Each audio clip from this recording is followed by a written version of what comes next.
నమస్కారం. చీకటిపై పోరాటం, వెలుగుకై ప్రయాణం. మనం ఎన్నో సామాజిక అంశాలని స్పృశిస్తూ ఎన్నో చర్చా కార్యక్రమాలని పెట్టుకున్నాం. ఈ రోజున మనం సాహిత్య ప్రోగ్రాంని పెట్టుకుంటున్నాం. ఇది 1991లో నూతన ఆర్థిక విధానాలను ప్రవేశపెట్టిన తర్వాత ఆర్థిక విధానాల యొక్క ఫలితాలు ఎలా ఉంటాయి అనేటటువంటి అంశం మీద ముందుగానే ఊహించి పాల్వంచకు చెందిన పి విద్యాసాగర్ గారు కేటీపీఎస్లో పనిచేస్తున్నారు. వారు 1995లోనే దిష్టిబొమ్మ అనేటటువంటి కవిత పుస్తకాన్ని వెలువరించారు. ఒక దీర్ఘ కవితని వెలువరించారు. అప్పుడు రాసినటువంటి పరిస్థితులు నేటికి కూడా కంటిన్యూ అవుతూ ఉన్నాయి. అయితే ఈ విద్యాసాగర్ గారు ఆ రోజుల్లో ఉన్నటువంటి పరిస్థితులు ఏంటిది, ఏ సందర్భంగా ఆయన ఈ పుస్తకాన్ని రాశారు, ఈ పుస్తకానికి ముందు మాట రాసినటువంటి మన ప్రముఖ రచయిత జీవన్ గారు మన యొక్క స్టూడియోలో ఉన్నారు. వీరు ఈ యొక్క కవిత యొక్క ప్రాముఖ్యతను, తర్వాత దీని యొక్క సందర్భాన్ని అన్నిటిని కూడా సమీక్షించడం కోసం, ఈ కవిత యొక్క ప్రాధాన్యతను వివరించడం కోసం మన స్టూడియోలోకి వచ్చి ఉన్నారు. ఇప్పుడు ఈ కవితను రాసినటువంటి విద్యాసాగర్ గారు మనకి లైవ్లోకి వస్తున్నారు. సార్, మనం లైవ్లో తీసుకుందాం. సారు మన విద్యాసాగర్ గారు కేటీపీఎస్లో పనిచేస్తున్నారు. ఆయన ప్రస్తుతం స్టూడియోకి రాలేకపోయారు. అందుకని పాలవంచ నుంచి మనం లైవ్లో ఆయన యొక్క అనుభవాల్ని మనం ఇప్పుడు చూద్దాం. లైవ్ నుంచి పాలవంచ నుండి. మిత్రుడారా,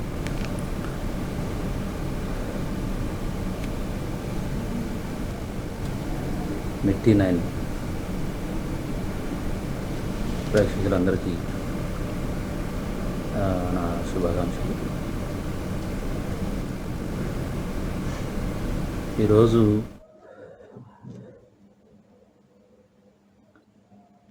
ప్రపంచీకరణ తాలూకు అనుభవాలు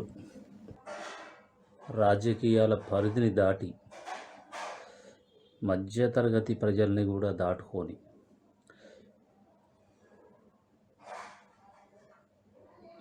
రోజు కూలీలు కూడా దీని గురించి మాట్లాడుకునే ఒక పరిస్థితి మనం చూస్తూ ఉన్నాం. దీని వెనుక దాదాపు ఒక 25 సంవత్సరాల అనుభవాలు ఉన్నాయి, ఉద్యమాలు ఉన్నాయి.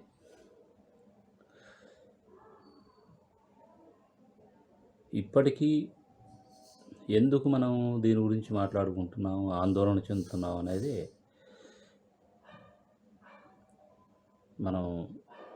మన ముందున్న ప్రశ్న.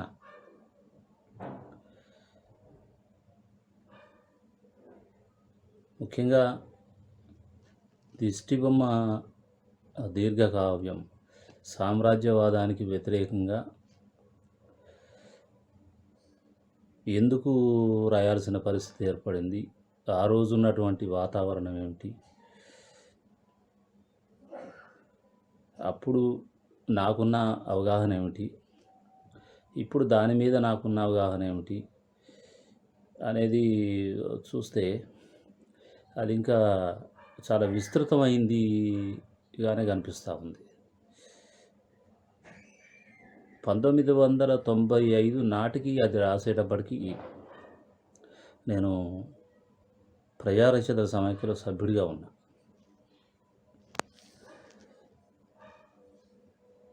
అప్పటికి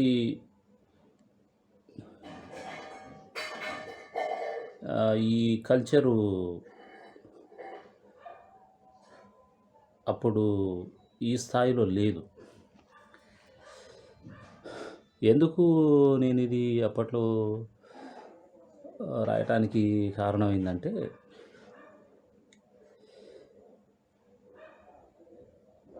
ప్రజారహితల సమాఖ్య సభ్యుడిగా ఉంటూనే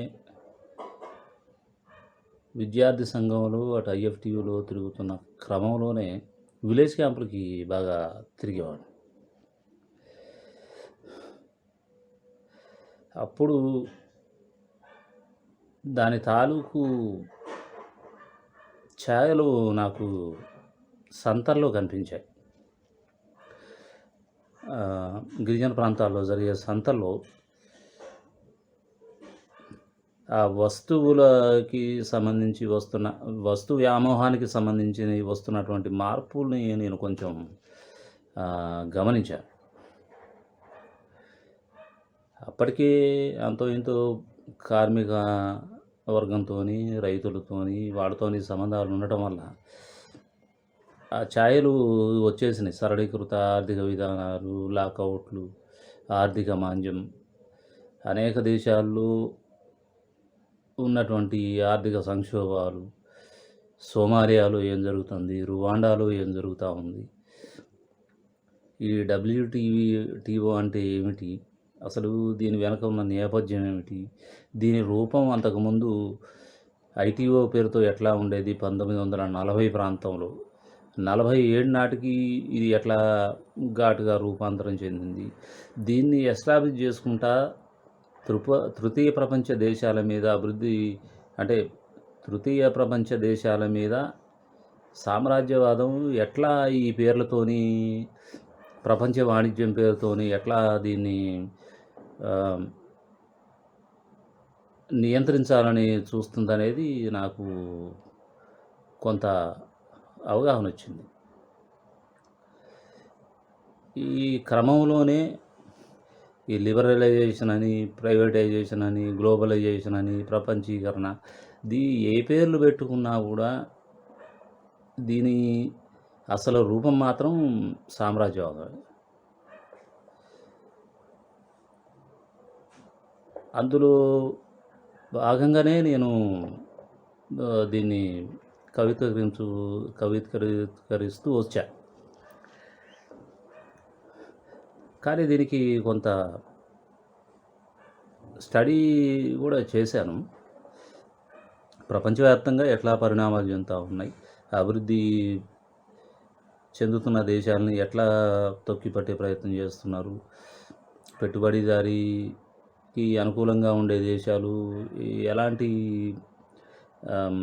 జిమ్మిక్స్ వాడుతున్నారు, కల్చర్లో ఎట్లా, అసలు వీళ్ళు రావడానికి ముందు కల్చర్ని మార్చడానికి ఎలాంటి ప్రయత్నాలు చేస్తూ ఉంటారు, వస్తు వ్యామోహాన్ని ఎట్లా పెంచుతూ పోతూ ఉంటారు, వ్యవసాయంలో వాళ్ళ ప్రభావాన్ని ఎట్లా చూపిస్తారు, పరిశ్రమల్ని ఎట్లా దెబ్బతీస్తారు వీళ్ళు, విద్యా విధానాన్ని కూడా ఎట్లా వీళ్ళు కమాండ్ చేసే ప్రయత్నం చేస్తూ ఉంటారు అనేది నాకు చదువుతున్న క్రమంలో కొంత అర్థమైంది. ఇందులో భాగంగానే ఈ దిష్టిబొమ్మ సామ్రాజ్య వ్యతిరేక దీర్ఘ కవిత అనేది రాయడం జరిగింది. అయితే ఇప్పుడు మరీ దాని అసలు స్వరూపం ఏంటి అనేది ఇప్పుడు మనకి సామాన్యులకు కూడా దీని ప్రభావం అర్థమైపోయింది. ఇవాళ ఇంట్లో కూడా అది మనల్ని టీవీల రూపంలోనో వస్తు రూపంలోనో డామినేట్ చేసేటువంటి పరిస్థితి వచ్చేసింది.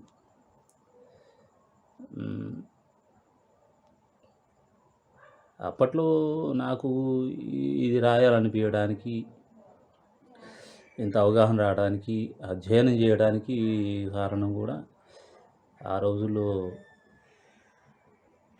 ఎంతో కొంత నేను ఉద్యమాలకు దగ్గరగా ఉండటం, ఎక్కువ శాతం. సార్, మన విద్యాసాగర్ గారు మాట్లాడింది విన్నారు సార్. మీరు ఈ పుస్తకానికి ముందు మాట రాశారు. అసలు ఈ పుస్తకం యొక్క గొప్పతనం ఏంటిది, ఈ కవిత యొక్క ప్రాధాన్యత ఈ రోజుకి కూడా అలా ఉండటానికి కారణం ఏంటిది, ఈ కవిత యొక్క గొప్పతనం ఏంటో మీరు మాకు వివరిస్తారని కోరుకుంటున్నాం సార్. దిష్టిబొమ్మ కవితా సంపుటి దీర్ఘ కవిత, ముఖ్యంగా కవితా సంపుటి కవిత్వం అంటే దీర్ఘ కవిత్వం రాశాడు. దీర్ఘ కవిత అనంటే దీని విస్తృతి ఎక్కువగా ఉంటుంది, లేదు క్యాన్వాస్ ఎక్కువగా ఉన్నటువంటిది. దీనికి ఒక ప్రత్యేకమైనటువంటి వినిర్మితి ఉంటుంది, నిర్మాణం ఉంటుంది, దీనికి ఒక ప్రత్యేకమైనటువంటి శైలి ఉంటుంది. కవిత్వం అంటేనే శైలి ఉంటేనే కవిత్వం అవుతుంది. ఒక ప్రత్యేకమైనటువంటి శైలి, ప్రత్యేకమైనటువంటి నిర్మాణ పద్ధతి, దీనితో రాసినటువంటి దీర్ఘ కవిత. ఇది 12 అధ్యాయాలుగా సాగింది. సరే, ఏదైనా ఒక కావ్యాన్ని లేదా ఒక గ్రంథాన్ని అది ప్రముఖమైనప్పుడు వాటిని మనం ఎట్లా చూస్తాం? ఆయా కాలాలకు సంబంధించినటువంటి ఒక కావ్యాన్ని మనం దాని ప్రాధాన్యతని చెప్పాలన్నప్పుడు ఆ కాలము, ఆ చారిత్రక నేపథ్యం, చారిత్రక సందర్భం, వీటిని మనం గుర్తించినప్పుడు అప్పుడు మాత్రమే సమగ్రంగా ఆ కావ్యాన్ని మనం అర్థం చేసుకోగలుగుతాం. దీనికి నేను తెలుగు సాహిత్యాన్ని చెప్పదలుచుకుంటున్నాం ప్రస్తుతం. మిగతా సాహిత్యాల్లోకి నేను వెళ్ళలేదు. తెలుగు సాహిత్యంలో ముఖ్యంగా అడుగుజాడ గురజాడది అంటాడు శ్రీశ్రీ. అంటే తెలుగు సాహిత్యానికి అడుగుజాడగా ఉన్నటువంటి గురజాడ అంతకు ముందున్నటువంటి ఛందోబంధాలను విడదీసి తాను ముత్యాల సరం అని ఒక ఛందో కవిత్వాన్ని తీసుకొచ్చి ముత్యాల సరాలు రాశారు. అట్లానే 1910లో ఆయన తెలుగు సాహిత్యానికి అందించినటువంటి మకుటాయమానమైనటువంటి ఒక నాటకం ఒకటి ఉంది. అది తెలుసు అనుకుంటా చాలామందికి, కన్యాశుల్కం. ఆయన తీసుకున్నటువంటి కథావస్తు కన్యాశుల్కానికి కన్యల్ని అమ్ముకోవటం, పసిపిల్లల్ని, ముక్కుపచ్చలారని ఆడపిల్లల్ని ముదుసళ్ళకిచ్చి పెళ్ళిళ్ళు చేసేటటువంటి ఒక దుర్మార్గమైన, ఒక నీచమైనటువంటి ఆనాటి సామాజిక స్థితిని చూపించాడు ఆయన ఆ కన్యాశుల్క నాటకంలో. పిల్లల్ని అమ్ముకోవటం, పసిపిల్లల్ని, ముక్కుపచ్చలారని ఆడపిల్లల్ని, 6-7 సంవత్సరాల పిల్లల్ని అమ్ముకునేటటువంటి ఒక దురదృష్టం ఆ సామాజిక వ్యవస్థలో దాని కింద పడి నలిగిపోతూ ఉన్నటువంటి పడుచులు, వాళ్ళకు ఊహ తెలిసి ఒక స్థితికి వచ్చి పెద్దవాళ్ళు అయ్యే వరకు ముసలి పడిపోతాడు, విధవలు అవుతారు. ఆ సామాజిక వ్యవస్థలో ఉన్నటువంటి డొల్లతనాన్ని, అలాగే ఇది ఎంత భారంగా ఇది ఆ వ్యవస్థ వీళ్ళ పాలిట ఎంత శాపంగా పరిణమించింది అనే దాన్ని మన కళ్ళకు కట్టినట్టుగా ఆయన వివరించాడు. పూర్తిగా మొదటి డైలాగ్ నుంచి చివరి దాకా కూడా ఒక హాస్యం, వ్యంగ్యం, చమత్కారంతో నడుపుతాడు. అది కన్యాశుల్కం అనేటటువంటిది శ్రీశ్రీ అన్నట్టుగా మృచ్ఛకటికం, శూద్రకుడి మృచ్ఛకటికం వచ్చిన 1000 సంవత్సరాల తర్వాత అంతటి గొప్ప నాటకం కన్యాశుల్కం అని శ్రీశ్రీ కూడా అంటాడు. అది ఒకటి. అందులో మనకు కొంతమంది తర్వాత కాలంలో విమర్శించేటటువంటి వాళ్ళు అనేక రకాలుగా ఉండొచ్చు. ఆయన బ్రాహ్మణాగ్రహారాలనే కథా వస్తువులుగా తీసుకున్నాడు నిజమే, కానీ బ్రాహ్మణాగ్రహారాలనే ఆయన గ్లోరిఫై చేయలేదు. ఆ సంస్కృతి భారంతో విలవిల్లాడేటటువంటి అభాగ్య జీవన జీవితాన్ని ఆయన అందులో చిత్రీకరించాడు. అట్లనే మరొకటి, ఆయన రాబోయే సమాజాన్ని ముందుగానే పసిగట్టి ఆయా సమాజాల్లో వస్తూ ఉన్నటువంటి ఒక హిపోక్రసీని ఆయన చాలా తీవ్రంగా ఈసడించాడు. ఆ హిపోక్రాట్ ఎవరో కాడు, Girisham. Girisham is not a hero in that drama. Girisham hero కాడు, యాంటీ హీరో, ప్రతినాయకుడు. కానీ సరే, సినిమా వాడు, డ్రామా వాడు, రచయితకు చాలా న్యాయం చేశారు. ఏమిటి అని అంటే, చివరికి అతను హీరోగా చేయాలి కాబట్టి బుచ్చమ్మతో అతని వివాహం చేయటం అనేటటువంటి దాంతో సుఖాంతం చేశారు. కానీ చాలా తీవ్రమైనటువంటి అన్యాయం సినిమా వాడును నాటకాల వాళ్ళు చేశారు. కానీ ఆయన ఆ బ్రాహ్మణాగ్రహారాల్ని కథావస్తువుగా చేసినప్పటికీ బ్రాహ్మణాగ్రహారాల్లో ఉండేటటువంటి ఒక నీచత్వాన్ని, నైత్యాన్ని, దీన్ని ఎండగట్టాడు. అట్లనే గిరీశం పాత్ర ద్వారా ఆయన సమాజంలో ఉండేటటువంటి హిపోక్రసీని దాన్ని చాలా తీవ్రంగా ఈసడించాడు. అది రాజకీయ, ఇప్పుడు మనం దాని పరిణామాలను మనం చూస్తున్నాం. మనకు గిరీశాలు రాజకీయాల్లో కనిపిస్తూ ఉన్నారు, సమాజ జీవితంలో కనిపిస్తున్నారు, టీచర్స్ కనిపించవచ్చు, టీవీల వాళ్ళు కనిపించవచ్చు, ఎవరైనా కనిపించవచ్చు. ఈ హిపోక్రసీని అక్కడ మనకు గిరీశం అనేటటువంటి పాత్ర ద్వారా ఆయన ఆనాడు చిత్రించాడు. ఆయన ఆయన ఏం రాశాడు, బ్రాహ్మణాది అనేటటువంటి వాళ్ళు తర్వాత కొంతమంది ఏదో దీన్ని పునర్మూల్యాంకనం అనేటటువంటి పేరు మీద చేసినప్పటికి కూడా అది కుమసగ తప్ప ఇంకోటి కాదు. అట్లనే శ్రీశ్రీ మహాప్రస్థానం వచ్చింది. శ్రీశ్రీ మహాప్రస్థాన కాలాన్ని మనం ఎట్లా చూస్తాం? 2 ప్రపంచ యుద్ధాల నడుమ కాలాన్ని, ఆనాటి సమాజాన్ని, అప్పుడు ఫ్యాసిజానికి నాసిజానికి వ్యతిరేకంగా ప్రపంచ పౌరులు ముఖ్యంగా అటు ముందుకు వచ్చినటువంటి Soviet union under the leadership of Stalin, ఉక్కు మనిషి అయినటువంటి స్టాలిన్ నాయకత్వంలో నడిపించినటువంటి ఆ రష్యా, లేలే రష్యా రారా రష్యా అని ఒక మహాకావ్యాన్ని ఆయన రాశాడు, మహాప్రస్థానాన్ని మనం శ్రీశ్రీ గొప్ప కవిగా మనం కీర్తించడం అనేటటువంటి కాదు, మహాప్రస్థానాన్ని మనం చూస్తూ ఉన్నాం. ఎక్కడ అది దాన్ని ఏ దర్పణంలో చూడాలి? 2 ప్రపంచ యుద్ధాల నడుమ ఉండేటటువంటి కాలాన్ని శ్రీశ్రీ తన పరిధిగా తీసుకున్నాడు, కవితా వస్తువుగా తీసుకున్నాడు. అంటే ఆ కాలంలో సమాజం మీద, ముఖ్యంగా ప్రపంచం మీద పెను రాక్షసిగా విరుచుకుపడుతూ ఉన్నటువంటి నాజీజాన్ని, ఇటలీలో వస్తూ ఉన్నటువంటి ఫ్యాసిజాన్ని, దీనికి వ్యతిరేకంగా తృతీయ ప్రపంచ దేశాలు under the leadership of Soviet union జరుగుతూ ఉన్నటువంటి పోరాటం, ఈ మొదటి ప్రపంచ యుద్ధం తరువాత వచ్చినటువంటి ఆ కాలంలో వచ్చినటువంటి ఆర్థిక మాంద్యము, దాని పరిణామాలు, ధరల పెరుగుదల, నిరుద్యోగము, ఇవన్నీ కూడా మనకు ఆ ప్రభావాలన్నీ మనకు ఆ 40 కవితలు రాశాడు. ఏది? మహాప్రస్థానానికి ఆ ప్రాధాన్యత మనకుంది. అదే దిష్టిబొమ్మ అనేటటువంటి ఇదొక దీర్ఘ కవిత. దీనిని 1995 అక్టోబర్లో రాశాడు పి విద్యాసాగర్ అనేటటువంటి యువ కవి. ఆ రోజుల్లో బహుశా మీలో కొంతమందికి పరిచయం ఉండొచ్చు, లేకపోవచ్చు. ప్రజా రచయితల సమాఖ్య అనేటటువంటిది ఒక రచయితల సమాఖ్య ఉండేది.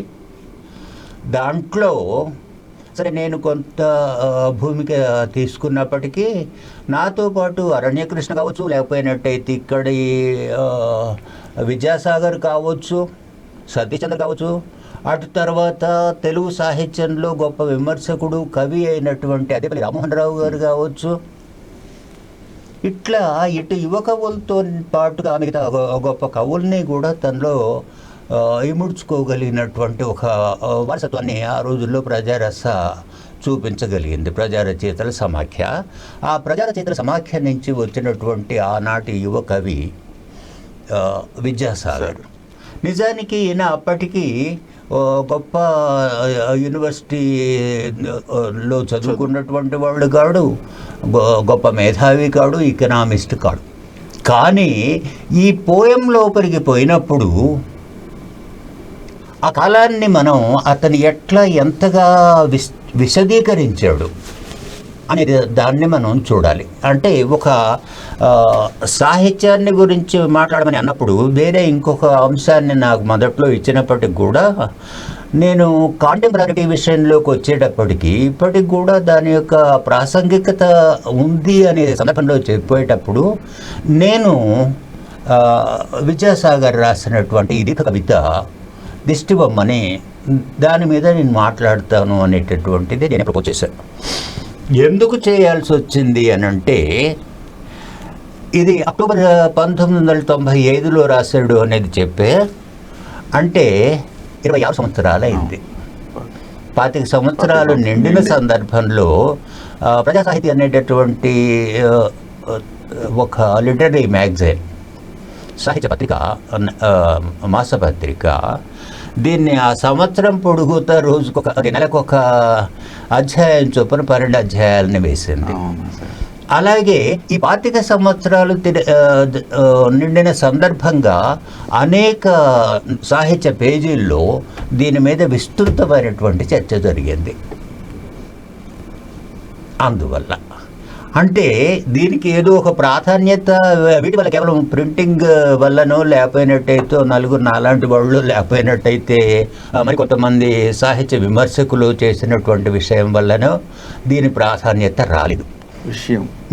దీనికి ఉన్నటువంటి ఆనాటి ఇందులోని అంశాలు ఏమిటి, 1995లో ఎందుకు వచ్చింది అనేటటువంటి దాంట్లోకి నేను వచ్చినప్పుడు, ముందుగా 1994 ఏప్రిల్ 15లో ఒక దుర్మార్గమైనటువంటి సంతకం జరిగింది ఇక్కడ. అది డంకెల్ డ్రాఫ్ట్ అంటారు. మీకు ఏమైనా గుర్తుందా? ఏమైనా మీరంత కుర్రవాళ్ళు అయినప్పటికీ కూడా ఆ రోజుల్లో దీని మీద చాలా చర్చ జరిగినటువంటిది. డంకెల్ డ్రాఫ్ట్ మీద ఇండియన్ గవర్నమెంటు సంతకం చేసింది. ఒక్క సిరాచుక్కతో దేశం కట్టుబానిసగా మారింది అంటాడు కవి. ఈ డ్రాఫ్ట్ ఏంటి సార్? డంకెల్ డ్రాఫ్ట్ అదే చెప్తా. వాటిలోకి పోయే ముందు కవిత్వం నిండా దాన్ని గురించి చర్చ జరుగుతుంది. ఎందుకు దాన్ని నిరసించాల్సి వస్తున్నది? తృతీయ ప్రపంచానికి, నాట్ ఓన్లీ ఫర్ ఇండియా, కేవలం ఒక భారతదేశానికి మాత్రమే కాకుండా తృతీయ ప్రపంచ దేశాల ప్రజానీకానికి అందరికీ ఇది ఒక అసనిపాతంగా ఎట్లా పరిణమించింది, వాళ్లకు ఉరి కొయ్యగా ఎట్లా మారింది అనేటటువంటి దానిని ఆ డంకెల్ డ్రాఫ్ట్, డంకెల్ ప్రపోజల్స్ ఉరిపే రౌండ్లో జరిగినటువంటిది. డంకెల్ డ్రాఫ్ట్లోకి వచ్చే వరకు అనేక ఆర్థికమైనటువంటి అంశాలు ఉంటాయే, వాటిని గురించినటువంటి కొన్ని ప్రాథమికమైన అవగాహన లేకపోయినట్టయితే మనకు ఆనాటి రాజకీయాలు అర్థం కావు. ఆనాటి రాజకీయాలు అర్థం కాకపోయినట్టయితే మనకి దిష్టి బొమ్మ అర్థం కాదు. ఆ రోజుల్లో ముఖ్యంగా ఈ డంకెల్ డ్రాఫ్ట్ తీసుకొచ్చినటువంటి దీని ప్రభావం ఏమిటి అని అంటే, WTO పరిధిలోకి, వరల్డ్ ట్రేడ్ ఆర్గనైజేషన్ అనేటటువంటి దాన్ని WTO అంటాం, ప్రపంచ వాణిజ్య సంస్థ. ఈ ప్రపంచ వాణిజ్య సంస్థలోకి అంటే దేశాల మధ్య సంబంధాలు ఇంతకుముందు ఏమిటి అని అంటే కల్చరల్ అఫైర్స్ జరగాలి, విద్యా విషయంగా కావచ్చు, లేకపోతే సాంస్కృతిక విషయాల్లో కానీ ఇచ్చిపుచ్చుకోవటాలు జరగాలి. కానీ జరిగేది ఏమిటి అని అంటే, ఇప్పుడు ఒక దేశాధినేత మరో దేశానికి, మన మోడీనే పోయాడు, మోడీ మరో G7లో వీటిల్లో పాల్గొనటానికి పోయినప్పుడు అతను చేసినటువంటి ఘనకార్యాలు ఏమిటి? దేశాన్ని తాకట్టు పెట్టడానికి మరి ఇంకేమైనా మిగిలినాయి ఇప్పుడు ఉన్నటువంటి అమ్మకోటాలు పోయినప్పుడు. అక్కడ వెళ్ళినప్పుడు మన దేశాధినేత ఇంకో దేశానికి వెళ్ళాడు అని అంటే, ఈ దేశానికి ఆ దేశానికి మధ్యన ఒక సాంస్కృతిక సంబంధాన్ని ఏర్పాటు చేయడానికో, స్నేహాన్ని ద్విగుణీకృతం చేయటం మొదలైనటువంటి వాటి విషయంలో కానీ, ఇవి కాకుండా వ్యాపారం ఎట్లా అనేటటువంటిది, అంటే దేశాల మధ్యన సంబంధాలు ఇప్పుడు కేవలం వ్యాపార సంబంధాలుగా మారుతున్నాయి. ఈ దేశంలో మిగిలి ఉన్నటువంటివి ఏమైనా పబ్లిక్ సెక్టార్ యూనిట్స్ ఉన్నట్టయితే వాటిని ఎట్లా ప్రైవేటైజ్ చేయాలి, లేకపోయినట్టయితే అక్కడ వ్యాపారుల్ని తీసుకొచ్చి దేశాన్ని ఇంకెంతగా కొల్లగొట్టాలి అనేటటువంటి దాని మీదనే అగ్రిమెంట్స్ జరుగుతూ ఉంటాయి. ఇవి మనకు ఈ అగ్రిమెంట్స్ జరుగుతూ ఉంటాయి. డంకెల్ డ్రాఫ్ట్ వచ్చినప్పుడు WTOలోకి, వరల్డ్ ట్రేడ్ ఆర్గనైజేషన్, సరే పోనీ అదొక ఆర్గనైజేషన్గా, ట్రేడ్ ఆర్గనైజేషన్గా పక్కన ఉంటుందా అంటే ఉండదు. ఇది ప్రభుత్వాలకు సంబంధం, ఒక సామ్రాజ్యవాదం వాడిస్తూ ఉన్నటువంటిదిగా ఉంటుంది. కాబట్టి TOలోకి ఎప్పుడైతే దీన్ని అనుసంధించారు, అనుసంధించింది దీన్ని ఏంటంటే వ్యవసాయాన్ని అనుసంధించారు. ఓకే, వ్యవసాయం WTO పరిధిలోకి తీసుకొచ్చారు. అంటే భారతదేశంలో అంతకుముందు అప్పటికే కునారిల్లుతూ ఇప్పటికి కూడా ప్రధానమైనటువంటి ఆర్థిక వనరు మనకు తృతీయ ప్రపంచ దేశాల్లో లాగా భారతదేశంలో కూడా వ్యవసాయం ప్రధానమైనది. 60% మందికి పైగా ఉండేటటువంటి ప్రజానీకానికి జీవనోపాధిని ఇచ్చేటటువంటిది వ్యవసాయ రంగం. అట్లాగే ఆర్థిక వ్యవస్థకు మూలస్తంభం కూడా ఇప్పటికీ వ్యవసాయమే ఉన్నటువంటిది. ఆ వ్యవసాయ రంగాన్ని కూడా ఈ WTO పరిధిలోకి తేవటం మూలాన ఇక్కడ ఉండేటటువంటి సామాన్య కర్షకులకు వీళ్ళకి రైతులకి అనేక ఇక్కట్లు లభిస్తున్నాయి. ప్రధానంగా వాడు చేసినటువంటి మొట్టమొదటిది ఏమిటి అని అంటే అప్పటిదాకా ఆహార రంగం మీద అంటే వ్యవసాయ రంగం మీద ఇచ్చేటటువంటి సబ్సిడీల మీద కోత. దీని ప్రభావం మనకున్నటువంటి రైతాంగంలో చిన్న చిన్న భూకమతాలు ఉన్నటువంటి రైతులు ఎక్కువగా ఉన్నటువంటి దేశం మనది. ఆ చిన్న చిన్న భూకమతాలు ఉన్నటువంటి రైతుల మీద ఉండేటటువంటి సబ్సిడీలని ఆ భారాన్ని తగ్గించడం అనేటటువంటిది. ఇంకొకటి ఈ పరిణామం తర్వాత ముఖ్యంగా ఆకలి చావులు మనకు సంభవిస్తూ ఉన్నాయి. రైతాంగ ఆత్మహత్యలు చూసినట్టయితే ఈ 3 డికేడ్స్లో ఈ 3 దశాబ్దాల కాలంలో రైతుల ఆత్మహత్యలు చాలా చాలా పెరిగిపోతూ ఉన్నాయి. దానికి అనేక మంది పట్నాయక్ లాంటి వాళ్ళు కావచ్చు, లేకపోయినట్టయితే మన వివిగిరి గారి మనవడు సాయినాథ్ కావచ్చు, ఇట్లాంటి ఆర్థికవేత్తలు దాని లెక్కలతో సహా మనకు ఈనాడు వివరాలు ఇస్తూ ఉన్నారు. అది మనం ఈ కావ్యాన్ని నేను నిజానికి దీన్ని ఒక కావ్యంగానే అభివర్ణిస్తూ ఉన్నా. దీని అంటే నేను గురజాడ కన్యాశుల్కం 1910లో వెలువడింది. తర్వాత 40-45 ఆ ప్రాంతాల్లో వచ్చినటువంటి శ్రీ మహాప్రస్థానం కావచ్చు. అంతటి ప్రాధాన్యతని నేను దీనికి ఎందుకు ఇస్తూ ఉన్నాను అంటే ఇక్కడ ఉండేటటువంటి ఒక కవి నాకు చాలా మిత్రుడు కావటం వలన లేక అతని కవిత్వాన్ని నేను అభిమానించడం వల్ల ఇది కాదు. ఏమిటి అని అంటే దాని యొక్క ప్రాసంగికత ఈనాటికి ఉంది. అందువల్ల అంటే ఏదైతే కవి ఊహించినటువంటిది కాదు, దీని పరిణామాలు చాలా తీవ్రంగా ఉండబోతున్నవి అని ఆనాడే దూరదృష్టితో కవి చూపించాడు. అది మనకి ఇప్పటికి కూడా దాని పరిణామాలు చాలా విపరిణామాలు మనం ఈనాటికి ఎదుర్కొంటూ ఉన్నాం. దాన్ని మనం ఈ సందర్భంగా మనం ఈ కావ్యాన్ని మనం చూడాల్సిన అవసరం ఉంటుంది. దీన్ని ముఖ్యంగా చెప్పాను 12 భాగాలుగా తీసుకుంటూ వచ్చాం. 12 అధ్యాయాలుగా కేటాయించాడు అనేది అనుకోవచ్చు. 12 భాగాలుగా చేసుకుంటూ వచ్చాడు. ఒక్కో భాగంలో ఒక అంశాన్ని విపులీకరిస్తూ పోతాడు. మొదటి అధ్యాయంలోనేమో 45 లైన్లు ఉన్నవి, 48. కానీ మొత్తం మీద చూసినట్టయితే 800 లైన్లకు పైన ఉన్నటువంటి ఒక దీర్ఘ కవితే ఇది. కానీ ఈ నిర్మాణం ముందుగా నేను చెప్పినట్టుగానే దీని నిర్మాణ శైలి చాలా పకడ్బందీగా అల్లాడు. లేదు, కవిత్వీకరించే విషయంలోకి వచ్చే వరకు చాలా చిక్కదనం మనకు అక్కడ కనిపిస్తుంది. కవితామయం చేశాడు ఆయన. ప్రపంచం ఒక పద్మవ్యూహం, కవిత్వం ఒక తీరని దాహం అంటాడు శ్రీశ్రీ. అంటే ఎందుకు ఈ రెండిటికి ఏంటి సంబంధం? ప్రపంచం ఒక పద్మవ్యూహం అన్నాడు మొదటి లైన్లో. సెకండ్ లైన్లోకి వచ్చే వరకు కవిత్వం ఒక తీరని దాహం అన్నాడు. మనం ఏం చేయాలి అని అంటే how to read between the lines. ఆ 2 వాక్యాల నడుమ ఉండేటటువంటి అర్థాన్ని పాఠకుడు చదువుకోవాలి కవిత్వం అన్నప్పుడు. కవిత్వానికి సంబంధించి కవిత్వ పరిభాష వేరుగా ఉంటుంది. నువ్వు గంటల తరబడి మాట్లాడే రాజకీయ నాయకులు ఉండొచ్చు, అంత మాట్లాడినా కానీ చివరికి ఆ సారాంశం 4-5 నిమిషాల కంటే ఎక్కువగా ఉండకపోవచ్చు. లేదా కొంతమంది చాడ భారతం అంత వ్యాసాలు రాస్తారు, దాంట్లో ఉండేటటువంటిదంతా ఊక, దాన్ని తీసేస్తే మనకు 10 లైన్లు కూడా విషయం తెలియదు, ఉండదు. అట్లా కాకుండా కవిత్వం అంటే చిక్కగా ఉండాలి, దీని శైలి వేరుగా ఉంటుంది. ఉపయోగించేటటువంటి పదజాలం ఎక్కడ కూడా వ్యర్థ పదం అంటూ మనకు కనిపించదు. 868 లైన్స్లో ఎక్కడ కూడా ఒక్క వ్యర్థ పదం మీకు కనిపించదు. నేను దానికి గ్యారంటీ ఇవ్వగలను. తరువాత ఆ కవిత్వ భాష అంటే ఆయన ఉపయోగించినటువంటి పదబంధాలు కావచ్చు, లేకపోయినట్టయితే ఆయన ఉపయోగించినటువంటి ఉపమానాలు ఎక్కువగా ఉపయోగించాడు.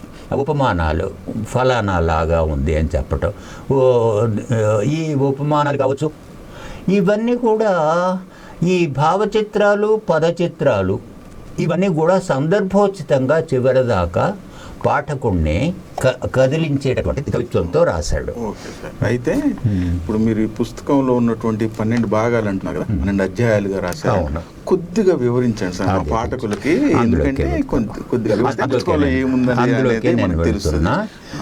మొదటి అధ్యాయంలోకి వెళ్ళినట్టయితే, ఈ మొదటి అధ్యాయం ఒక రకంగా అవతారిక లాంటిది, ప్రోలోగ్. అవతారికలో ప్రాచీన కవుల నుంచి ఆధునిక కవుల దాకా కూడా ఒక సాంప్రదాయాన్ని పాటిస్తూ వస్తున్నాడు.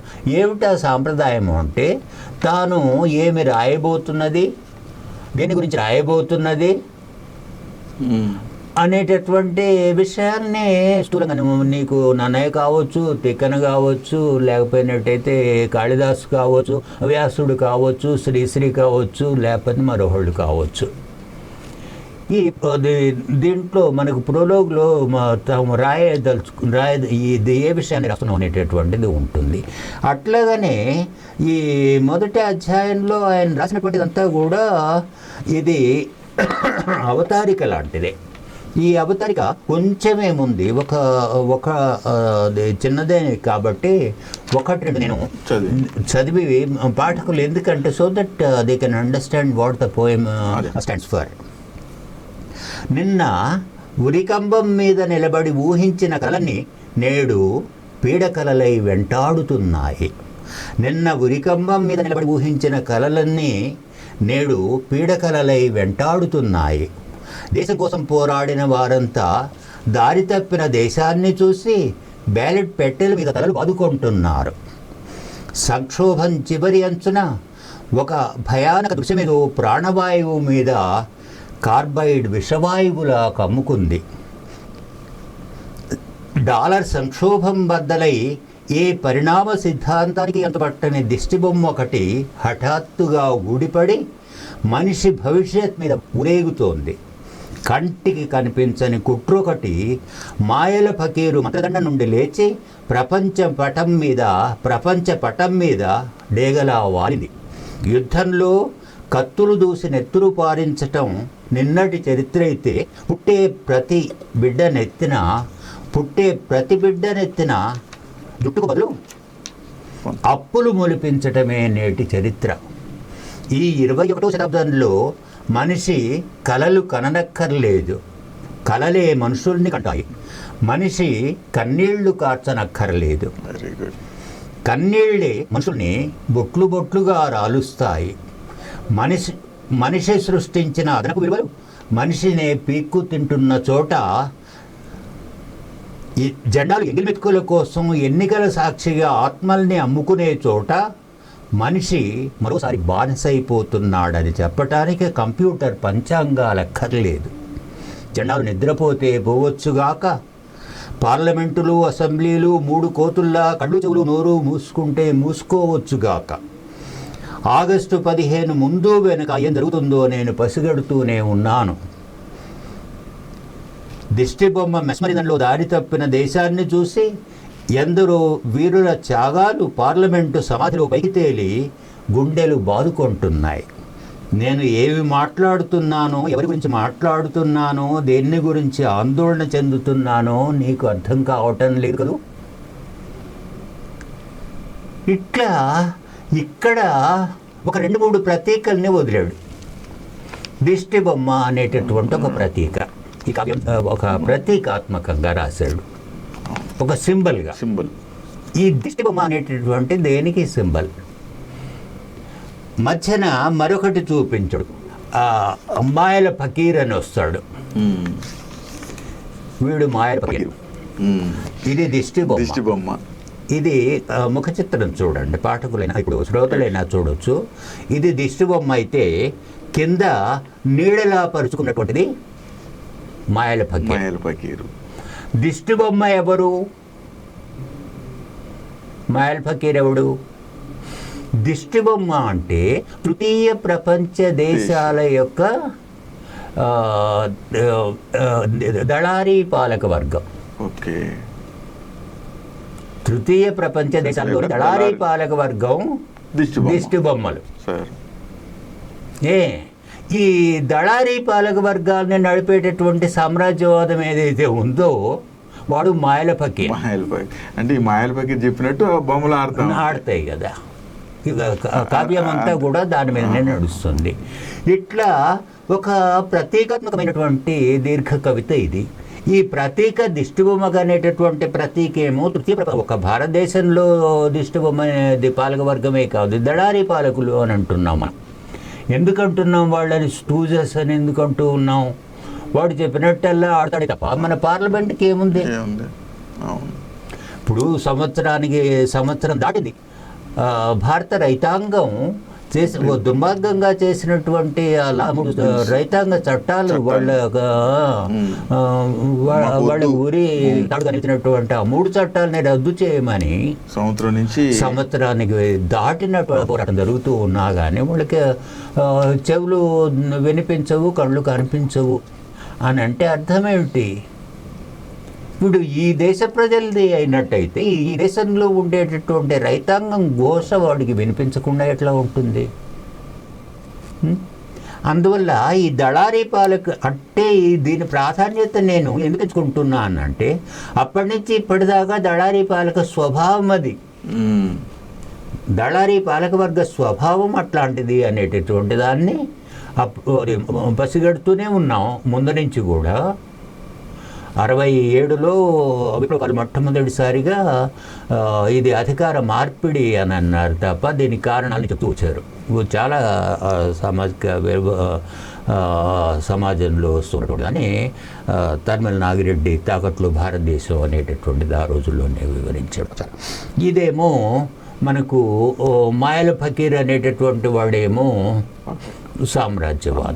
సామ్రాజ్యవాదానికి మనకు వాడు అనేక రూపాల్లో వాడు తయారు చేసుకున్నటువంటివి ఎన్నో ఉన్నాయి. WTO ఉంది, వరల్డ్ బ్యాంక్ ఉంది, IMF ఉంది, లేకపోయినట్టయితే వాడు తయారు చేసుకున్నటువంటి SAPS ఉన్నవి, స్ట్రక్చరల్ అడ్జస్ట్మెంట్ ప్రోగ్రామ్స్ ఉన్నాయి, GATT ఉంది, general agreement on trade and tariff అనేటటువంటిది కావచ్చు. అంటే ఇవన్నిటిని కూడా మనం ఒక్కసారి వాటిని మనం అర్థం చేసుకోకుండా మనం ఈ కవిత్వాన్ని కానీ అంటే పూర్తిగా ఇది రాజకీయమయమైనటువంటిది అనంటే ఖచ్చితంగా. ఎందుకంటే ఆ సమాజం ఎట్లా ఉంది అనేటటువంటిది అంటే ఈ సమాజం ఇట్లా ఉండటానికి కారణం ఏమిటి అనేది చెప్తాడు కవి. ఈ సమాజంలో ఇంత సంక్షోభం ఎందుకు ఉంది? ఆ సంక్షోభం ఏమిటి అనేటటువంటిది కవి చెప్పినప్పుడు దానికి కారణాలు ప్రజలకు తెలుస్తాయి. కవిత్వం చేసే పని ఏమిటి? ప్రజల్ని చైతన్యవంతులు చేయటం కవిత్వం యొక్క లక్ష్యం. ఉబుసుపోకకు జీవన్ కవిత్వం రాయాల్సిన అవసరం లేదు, విద్యాసాగర్ కవిత్వం రాయాల్సిన అవసరం లేదు, శ్రీ కవిత్వం రాయాల్సిన అవసరం లేదు. ఎందుకు హాయిగా కూర్చోవచ్చు? ఎందుకు నీకు ఉబుసుకోప కవిత కావాలరా నాయనా? ఎందుకు అనంటే సమాజానికి ఉపయోగపడేటటువంటిది మాత్రమే కవిత్వంగా నిలుస్తుంది. కొడవటి గట్టి కుటుంబరావు ఒక మాట అంటాడు, ఆ కాలానికి సంబంధం లేనటువంటిది, ఆ కాలాన్ని ప్రతిబింబించని సాహిత్యం ఏ కాలానికి పనికిరాదు. ఆ కాలానికి పనికిరాని సాహిత్యం ఏ కాలానికి పనికిరాదు అంటాడు. అంటే ఈయన 1995లో రాసినటువంటిది ఆ కాలానికి సంబంధించిందే, ఆ కాలానికి సంబంధించిన విషయాన్నే రాశాడు. ఈ కాలానికి దాని యొక్క ప్రాసంగికత ఉంది, అది అనువర్తిస్తున్నది. దానిని ఇంకా అప్పటికంటే కూడా దాని భయంకరమైనటువంటి పరిణామాన్ని మనం ఈనాడు ఈ తృతీయ ప్రపంచ దేశాల ప్రజలు కేవలం భారతదేశం మాత్రమే కాకుండా థర్డ్ వరల్డ్ కంట్రీస్ ప్రజానికం ఎదుర్కొంటుంది అనే దాన్ని ఇక్కడ చాలా స్పష్టంగా సమగ్రంగా ఎంతో ముందు చూపుతో ఈ దీర్ఘ కవితని రాశాడు విద్యాసాగర్. ముఖ్యంగా ఇందులో ముందే చెప్పాను నేను, టైం కొంచెం దృష్టిలో పెట్టుకొని ఓకే, WTOని మనం అర్థం చేస్తున్నాం. WTOలో దీన్ని అగ్రిమెంట్ తీసుకొచ్చారు కాబట్టి ఇది డంకెల్ డ్రాఫ్ట్ని ఆ టైంలో వచ్చింది. ఇక్కడ ఘాట్ని అర్థం చేసుకోవాలి. GATT అని ఉంటాను, general agreement on trade and tariff అనేది. సాప్స్ అనేది చెప్పాను నేను, స్ట్రక్చరల్ అడ్జస్ట్మెంట్ ప్రోగ్రామ్స్. ట్రిప్స్ అనేది అర్థం కావాలి మనకు, trade related intellectual property rights. అంటే ఇంటలెక్చువల్ ప్రాపర్టీ అన్నమాట. ప్రాపర్టీ అయితే ఎట్లా పడేది? నీ కారు ఒక ప్రాపర్టీ నీకు అవుతుంది, నీ బిడ్డకు ప్రాపర్టీ అవుతుంది, కానీ నీకున్న మేధస్సు ప్రాపర్టీ అంటే దేవునికి మేధస్సు ప్రాపర్టీ అయితే ఎట్లా ఎందుకు ఉంటాడు? ఉండడు. అంటే ట్రేడ్ రిలేటెడ్ ట్రేడ్కి సంబంధం అన్నమాట ఇంటలెక్చువల్ ప్రాపర్టీ. ఇదొకటి. ట్రిప్స్ కానీ ఈ బ్రెటాన్ వుడ్ ట్విన్స్ అంటాడు, అంటే ఇవన్నీ కావ్యంలో వస్తాయి మనకు. బ్రెటాన్ వుడ్ కవలలు ఏమిటది? IMF, world bank, international world ఇదన్నమాట మానిటరీ ఫండ్, తర్వాత వరల్డ్ బ్యాంక్, తర్వాత LPG వస్తుంది, లిబరలైజేషన్, ప్రైవేటైజేషన్, గ్లోబలైజేషన్. ఇవన్నీ కూడా నీకు అర్థం కానప్పుడు ఈ కావ్యం అర్థం కాదు. అందువల్ల వీటి మీద కేవలం పదాలని అర్థం చేసుకోవటమే కాకుండా ఆయా సందర్భాలని కూడా మనం అర్థం చేసుకున్నప్పుడు మాత్రమే మనకి కావ్యం అర్థమవుతుంది అని చెప్పడానికి నేను ఈ విషయాల్ని ఎంతగా నొక్కి చెప్పాల్సి వస్తున్నది.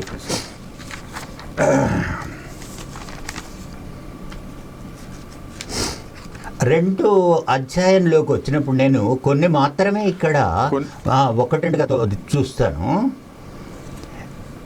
ఓ నా 21వ శతాబ్దమా, మా పాలిట దరిద్రమా, ఏ విదేశీ ఒప్పందపు అక్రమ సంబంధానికో పుట్టిన సంకరజాతి పార్లమెంటు సుందరి అంటాడు మళ్ళీ. ఇట్లాంటివి అనేక మనకు కనిపిస్తూ ఉంటాయి. మూడో దాంట్లో బానిసను చేయటానికి యుద్ధాలే రానక్కర్లేదు, మనిషిని బతికున్న శవంగా మార్చడానికి నెత్తురు ధారపోయనక్కర్లేదు. యుద్ధాలు ఆకలి ముందు ఓడిపోయాయి కనుకనే, ఆకలి కలలంతా అందంగా ఉండదు కనుకనే మాయల ఫకీరు రంగు కళల సాలెగూళ్ళని సృష్టించి దేశం ఇదిగి వదిలాడు. అంటే ఈ సెల్ ఫోన్లు కావచ్చు, తర్వాత టీవీలు కావచ్చు, సినిమాలు కావచ్చు. ఇదే కవి మరొకటి చెప్పాడు. గిరిజన గూడాల కొప్పులపై గుమ్మడి పువ్వులకు బదులు యాంటీనాలు మొలకెత్తుకొచ్చాయి. మరొకటి కూడా ఆయన ఇంట్రోలో చెప్పాడో లేదో నాకు ఇంకా సరిగ్గా గుర్తులేదు, కానీ ఇది మన అది ఇక్కడ ఆదిలాబాద్ జిల్లా గోండెలు చేసేటటువంటి జాతర ఏంటి? నాగోబా జాతరలో నిన్నో జలపాతాన్ని చేసిన థింసా గుస్సాడి నృత్యాలు ఏ పాప్లోకో రాప్లోకో జారిపోతాయి. అంటే ఆ కల్చరల్ ఆన్స్లాట్ అంటాం, సాంస్కృతికమైనటువంటి దాడి ఎట్లా జరుగుతున్నది అనే దాన్ని అది గిరిజన గూడాల దాకా తాకింది. ఇక్కడ దీని ప్రభావం ఏమిటి? సమూహం చల్లాచెదరవుతుంది, సంస్కృతి చిన్నాభిన్నమవుతుంది. ఈ రెండింటి మీద వాడు అటాక్ చేయాలి. సమూహం మనం ఏంటి సామూహిక శక్తిగా ఉన్నప్పుడు మన గొంతుకకు ఒక బలం ఉంటుంది. మనం ముక్కలుగా విడిపోయినప్పుడు ఏమవుతుంది దాన్ని అది కర్రలేక ఒకటిగా ఉన్నప్పుడు దాని బలం ఇట్లా చిన్నప్పటి నుంచి చదువుతూనే ఉన్నాం. ఈ మొట్టమొదటిగా వాడు చేసేటటువంటి పనులు రెండు. ఒకటి వ్యక్తికి వ్యష్టి సిద్ధాంతాన్ని అంటగట్టాడు. అంటే తన కెరీరిస్ట్ ధోరణి, తనని గురించి మాత్రమే తాను ఆలోచించాలి తప్ప సమాజాన్ని గురించి ఆలోచించొద్దు. అదే యూనివర్సిటీల్లో చదువుకునేటటువంటి రోజుల్లో సమాజాన్ని గురించి చాలా తీవ్రంగా, తనని గురించి కాకుండా ఆ రోజుల్లో సమాజాన్ని గురించి ఇప్పుడు అట్లా కాకుండా. దీనికి కారణం ఏమిటి అని అంటే అది కల్చరల్ ఆన్స్లాట్ అన్నమాట. సామాజిక ఇక్కడి నుంచి వచ్చినటువంటి ఆ సాంస్కృతికమైనటువంటి దాడి. ఇది సమూహాన్ని చెల్లాచెదరు చేస్తుంది, సంస్కృతిని చిన్నాభిన్నం చేస్తుంది. ఇది మనకు కవిత్వంలో మనకు రెండో తీసుకొస్తాడు. ఇక్కడ ఒక్క 4 పదాలు ఏంటి అని అంటే, రా నా చిటికెన వేలు పట్టుకో, విష సంస్కృతి రంగు కలల రాక్షస బల్లుల పాదాల కింద నలిగిపోయిన రేలపాటల మూలగల్ని, డప్పుల శబ్దాల్ని, తోలుబొమ్మల మరణ వాంగ్మూలాన్ని వినిపిస్తాను. ఈ రంగుల ప్రపంచంలో మనిషి మరుగుజ్జుగా మారిన వైనాన్ని చెబుతాను. మైఖేల్ జాక్సన్ అదిరిపడే ఆకలి కేకల్నే, జురాసిక్ పార్కుల తలదన్నే 1000 గాళ్ల దరిద్రాన్ని చూపిస్తాను. దరిద్రం చుట్టూ అందంగా అల్లుకున్న రంగు కలల్లో ఈగలా తన్నుకుంటున్న సొమాలియా ఆకలి చావుల్ని, రువాండా హాహాకారాల్ని వినిపిస్తాను. అంటే ఈ రువాండాలోనూ సోమాలియాలోనూ జరుగుతూ ఉన్నటువంటి అంతటి యుద్ధాలు ఎవరు సృష్టించాడు, అక్కడ జరుగుతూ అక్కడ ఉన్నటువంటి ఆకలి చావుని అప్పటికే కవిత్వీకరించాడు మనకితను.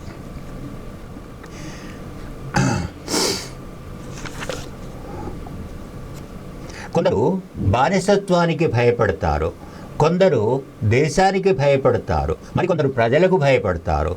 సిగ్గులేని దిష్టిబొమ్మ దేనికి భయపడదు. నేను మాత్రం బంగారు కడియాన్ని ఎరవేసిన ధరిత్రి సదస్సులకు భయపడతాను. ధరిత్రి సదస్సులు ఏమిటి? ఈ ఎర్త్ కాంక్లేవ్స్ అని అంటున్నామే, G7 కావచ్చు, లేకపోయినట్టయితే క్లైమేట్ చేంజ్ మీద జరుగుతూ ఉన్నటువంటి ప్యారిస్ అగ్రిమెంట్ ఇప్పటికీ దాన్ని అమలు చేసేవాడు కనిపించట్లేదు. ఇట్లాంటి ధరిత్రి సదస్సులు పెడుతూ ఉంటారు.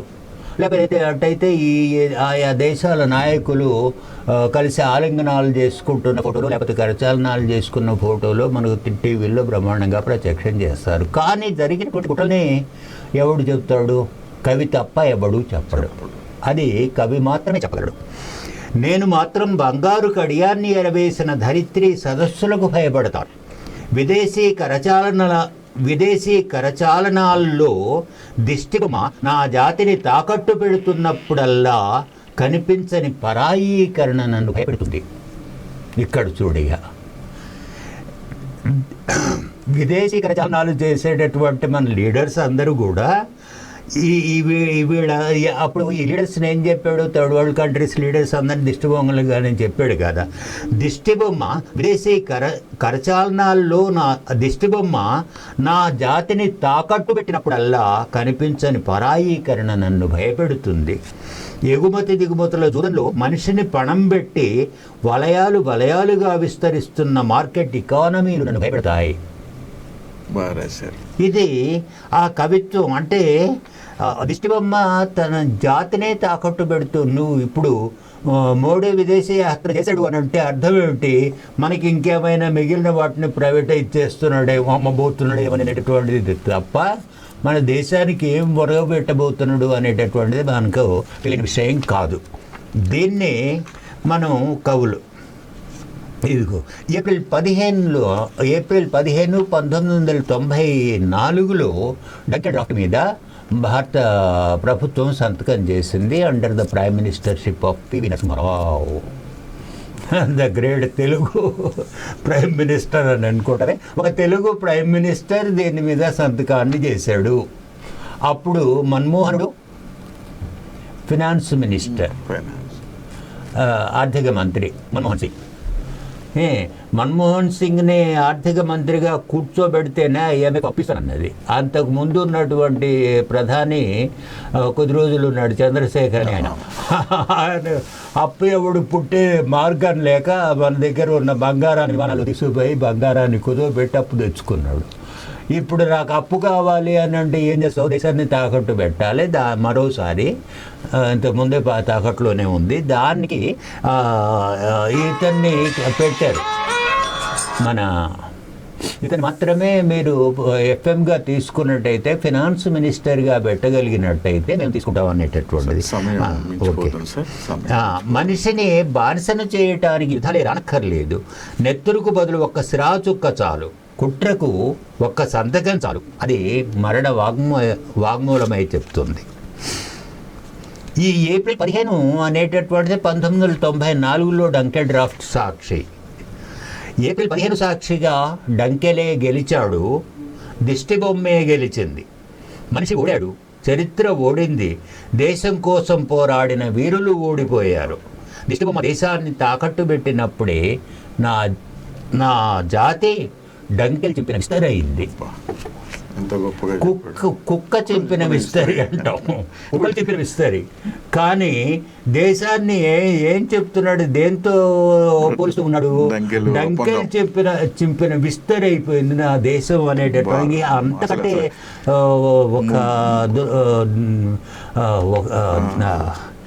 ఏమని అంటాం, అంతకంటే హైన్యం ఎక్కడ ఉంటుంది? కానీ ఆ నైత్యాన్ని ఎండగట్టగలిగేవాడు కవి మాత్రమే. మణిమోహనుడు ఎవరు? మణిమోహనుడు అర్థమవుతూనే ఉంది, మన్మోహన్. మణిమోహనుడు మంత్రదండ సమూహితుడై బడ్జెట్ మీద కోతుల గంతులేస్తుంటాడు. పార్లమెంటు క్రీడా మైదానంలో మైకులు బల్లలు ఆట వస్తువులై అలరిస్తాయి. వాకౌట్లై నిరసనలై అరచి దాహమేసిన గొంతులన్నీ పెప్సీ కోలాతో చల్లబడతాయి. దీర్ఘ కవిత కాబట్టి నేను 1-2 వివరించక తప్పదు.